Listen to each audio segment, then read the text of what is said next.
Acts, chapter 23. Paul looked straight at the Sanhedrin and said, "My brothers, I have fulfilled my duty to God in all good conscience to this day." At this the high priest Ananias ordered those standing near Paul to strike him on the mouth.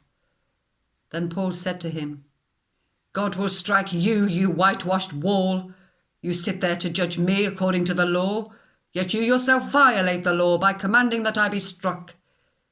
Those who were standing near Paul said, "How dare you insult God's high priest?" Paul replied, "Brothers, I did not realize that he was the high priest, for it is written, 'Do not speak evil about the ruler of your people.'" Then Paul, knowing that some of them were Sadducees and the others Pharisees, called out in the Sanhedrin, "My brothers, I am a Pharisee, descended from Pharisees. I stand on trial because of the hope of the resurrection of the dead." When he said this, a dispute broke out between the Pharisees and the Sadducees, and the assembly was divided. The Sadducees say that there is no resurrection, and that there are neither angels nor spirits, but the Pharisees believe all these things. There was a great uproar, and some of the teachers of the law who were Pharisees stood up and argued vigorously. "We find nothing wrong with this man," they said. "What if a spirit or an angel has spoken to him?" The dispute became so violent that the commander was afraid Paul would be torn to pieces by them. He ordered the troops to go down and take him away from them by force and bring him into the barracks. The following night the Lord stood near Paul and said, "Take courage. As you have testified about me in Jerusalem, so you must also testify in Rome."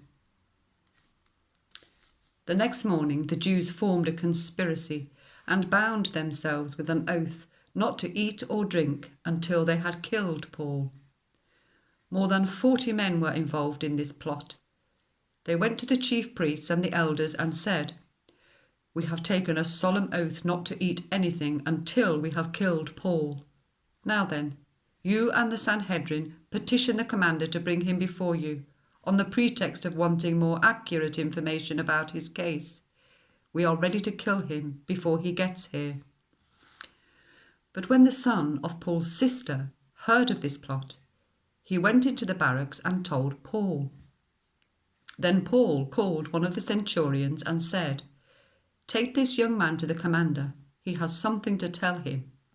So he took him to the commander. The centurion said, "Paul, the prisoner, sent for me and asked me to bring this young man to you because he has something to tell you." The commander took the young man by the hand, drew him aside and asked, "What is it you want to tell me?" He said, "The Jews have agreed to ask you to bring Paul before the Sanhedrin tomorrow on the pretext of wanting more accurate information about him. Don't give in to them, because more than 40 of them are waiting in ambush for him. They have taken an oath not to eat or drink until they have killed him. They are ready now, waiting for your consent to their request." The commander dismissed the young man with this warning, "Don't tell anyone that you have reported this to me." Then he called 2 of his centurions and ordered them, "Get ready a detachment of 200 soldiers, 70 horsemen and 200 spearmen to go to Caesarea at 9 tonight. Provide horses for Paul so that he may be taken safely to Governor Felix." He wrote a letter as follows: "To His Excellency, Governor Felix, greetings.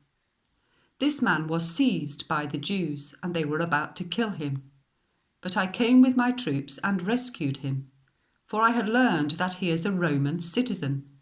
I wanted to know why they were accusing him, so I brought him to their Sanhedrin. I found that the accusation had to do with questions about their law, but there was no charge against him that deserved death or imprisonment. When I was informed of a plot to be carried out against the man, I sent him to you at once. I also ordered his accusers to present to you their case against him." So the soldiers, carrying out their orders, took Paul with them during the night and brought him as far as Antipatris. The next day they let the cavalry go on with him, whilst they returned to the barracks. When the cavalry arrived in Caesarea, they delivered the letter to the governor and handed Paul over to him. The governor read the letter and asked what province he was from. Learning that he was from Cilicia, he said, "I will hear your case when your accusers get here." Then he ordered that Paul be kept under guard in Herod's palace.